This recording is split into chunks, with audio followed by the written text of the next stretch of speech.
Assalamualaikum student. Hope so all of you are fine. Today we will discuss about chapter number 5 cell cycle. Introduction to cell cycle. अगर मैं cell की बात करूं तो basically हमने अपने प्रीवियस चैप्टर्स में पढ़ा था कि रिडोल्फ विर्चू एक साइंटिस्ट था। रिडोल्फ विर्चू उसने क्या कहा था? उसने ये कहा था कि जो नए सेल बनते हैं वो दूसरे प्री एग्जिस्टिंग सेल से मिलकर बनते हैं। रिडोल्फ विर्चू क्या कहा था इसने कि जो नए सेल बनते हैं हमारी बॉडी के अंदर, किसी भी एनिमल बॉडी के अंदर, प्लांट बॉडी के अंदर, बैक्टीरिया बॉडी के अंदर, वो दूसरे जो पुराने सेल्स होते हैं उन्हीं सेल से मिलकर बनते हैं। ठीक है, अब वो कैसे मिलकर बनते हैं बेसिकली हम इस चैप्टर्स के अंदर उसके सारे प्रोसेस के बारे में, उनके सारे लाइफ इवेंट्स के बारे में हम डिटेल से पढ़ेंगे कि वो किस तरीके से सेल जो है एक सेल से मिलकर दूसरे सेल बनते हैं। अगर मैं सेल साइकिल की डेफिनेशन की बात करूँ तो सेल साइकिल बिल्कुल एक सीरीज़ ऑफ इवेंट्स की तरह है, जिसमें क्या करता है एक टाइम लगता है कि फ्रॉम द सेल टाइम लेता है कि एक जगह से शुरू होता है और फिर उसी जगह पर आकर अपना प्रोसेस कंप्लीट करके अगले प्रोसेस के लिए जब स्टार्ट होता है तो वो सारे प्रोसेस को हम साइक्लिक इवेंट को हम कहते हैं, एक नाम देते हैं सेल साइकिल का। अगर मैं सेल साइकिल की बात करूँ तो बेसिकली इसके दो मेजर फेजेस होते हैं सेल साइकिल के। हम एक को कहते हैं माइटोटिक फेज, टिक फेज, और दूसरे को हम कहते हैं इंटरफेज। अगर मैं माइटोटिक फेज की बात करूं तो बेसिकली माइटोटिक फेज एक शॉर्ट पीरियड होता है सेल साइकिल का, जिसके अंदर इतनी ना ज़्यादा चेंजेस आती हैं एज़ कम्पेयर टू इंटरफेज। अगर मैं इंटरफेज की बात करूं तो इंटरफेज एक पूरा फेज़ है जिसके अंदर बहुत सी चेंजेस आती हैं एक सेल के अंदर, जिसमें क्रोमोसोम डुप्लीकेशन होती है, बहुत से डिफरेंट प्रोसेसेस होते हैं इंटरफेज के अंदर। अगर मैं इंटरफेज की बात करूं तो इसके फंक्शंस की बात करूं तो बेसिकली इसको आगे मज़ीद 3 फेजेज में डिवाइड किया गया। इंटरफेज को मज़ीद 3 फेजेज में डिवाइड किया गया। एक को हम कहते हैं G1 फेज़,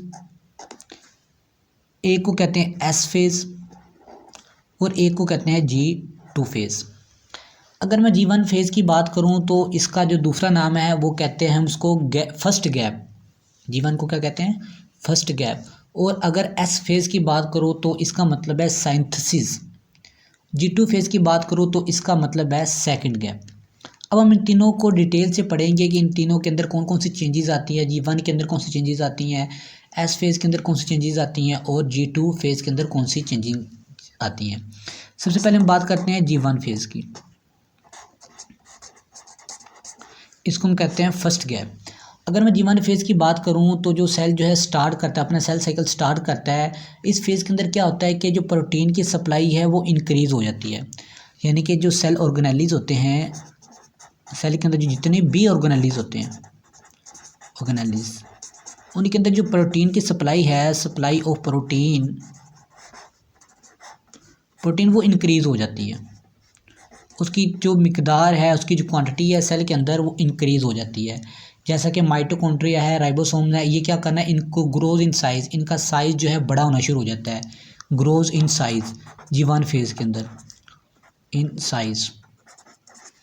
और उसके अलावा हम इसकी बात करें तो इस फेज़ के अंदर वेरियस इंजाइम की जो सिंथेसिस होती है, बेसिकली जो इंजाइम्स होते हैं, अगर इंजाइम्स की बात करूं तो इंजाइम हमारी बॉडी के अंदर किसी भी रिएक्शन को तेज़ करने के लिए इस्तेमाल होते हैं। ठीक है, किसी भी प्रोसेस को। और जो प्रोटीन एंजाइम्स है वो प्रोटीन से मिलकर बने होते हैं। अगर प्रोटीन की जो मिकदार है वो इसमें इंक्रीज़ हो रही है G1 फेज़ में, तो ऑब्वियसली जो इंजाइम सिंथेसिस है वो किस में होगी? G1 फेज़ में होगी। सिंथेसिस ऑफ इंजाइम जो है वो किस में होगी? G1 फेज़ में होगी। तो बेसिकली ये था G1 फेज़ जिसके अंदर जो चेंजेस आती थी। अब हम बात करते हैं S फेज़ की। S फेज़ को हम कहते हैं सिंथेसिस फेज़। S फेज़ या इन अदर वर्ड इसका हम क्या नाम देते हैं? Synthesis phase.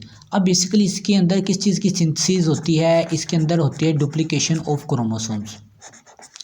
क्या होते हैं?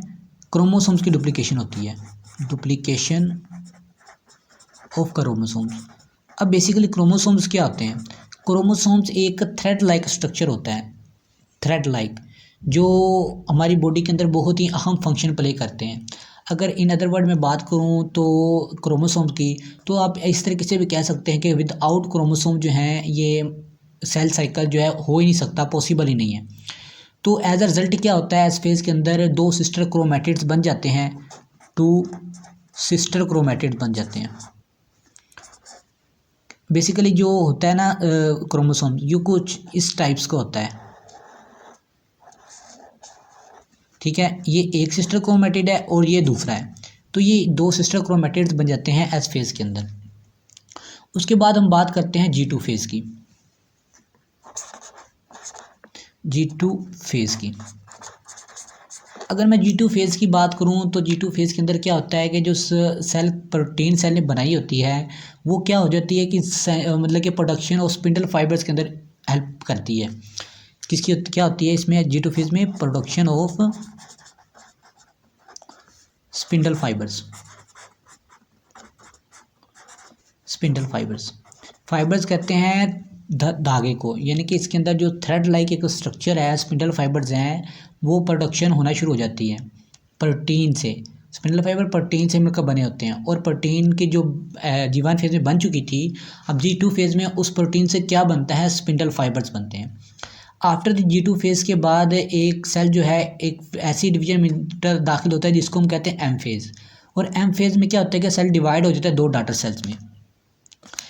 G2 फेज़ के बाद सेल एक ऐसी फेज़ में दाखिल होता है जिसको हम कहते हैं एम फेज़।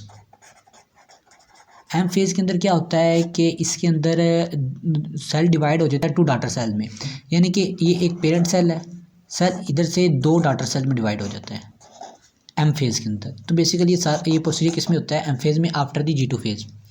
अच्छा, इन G1 phase, S phase, G2 phase के अलावा एक ऐसी फेज़ होती है जिसको हम एडिशनल फेज़ कहते हैं, यानी कि G0 फेज़ का नाम देते हैं।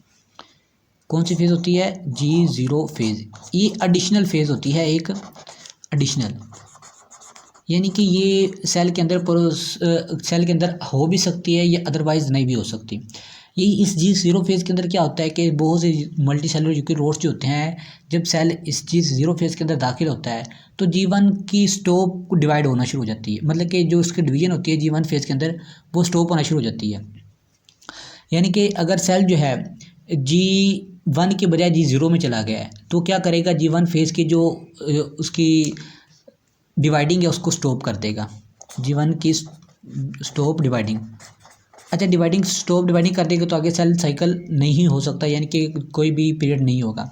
अब बेसिकली जो G0 फेज़ के अंदर जो सेल है वो कुछ अरसे के लिए भी रहता है, वॉल दी लाइफ भी रहता है, और कुछ टाइम के लिए भी रहता है, कुछ दिन के लिए भी रहता है। अगर जो कुछ सेल के अंदर G0 फेज़ जो है एक इंडेफिनेट पीरियड तक रहेगी, यानी कि लामहदूद, जिसका ऐसे पीरियड तक रहे जिसका कोई पता नहीं, कभी भी वो G0 से निकल भी सकता है या वॉल दी लाइफ वो नहीं भी निकल सकता, तो वो किन सेल्स के अंदर, न्यूरॉन्स के अंदर जो इनडेफिनेट पीरियड होता है वो G0 फेज़ में होता है। समटाइम्स होता है, एवरी टाइम नहीं होता, बाद होता है। उसके बाद कुछ सेल ऐसे होते हैं कि जिसके अंदर परमानेंटली G0 फेज़ के अंदर जब कुछ सेल इंटर 0 फेज़ में चले जाते हैं तो सेमी परमानेंटली वो होते हैं मसल्स, उनको हम कहते हैं सम सेल वो लिवर और किडनी सेल्स के होते हैं। और कुछ सेल ऐसे होते हैं जिनके अंदर G0 के अंदर इंटर ही नहीं होता। कुछ सेल ऐसे होते हैं जो जिसमें G0 जो है इंटर ही नहीं होता, वो कंटिन्यू कर देते हैं, डिवाइड करते थ्रू आउट द ऑर्गेनिज्म, उनको हम कहते हैं एपिथेलियल सेल्स। एक दफ़ा मैं फिर रिपीट कर देता हूँ कि G0 फेज़ ऐसा फेज़ है जिसमें बाद औक़ात सेल इंटर भी हो सकता है और नहीं भी हो सकता। अगर G0 फेज़ में सेल इंटर हो चुका है G1 फेज़ की बजाय, तो वो क्या करेगा कि वो स्टॉप को ग्रोथ को रोक देगा, G1 फेज़ की ग्रोथ को रोक देगा। और बाद औक़ात ये सेल जो है कुछ अरसे के लिए भी रहता है, सेमी परमानेंट भी रहता है और परमानेंट भी रहता है। तो ये था सेल साइकिल और इसके इंटरफेजेस। अब हम बात करेंगे माइटोसिस की।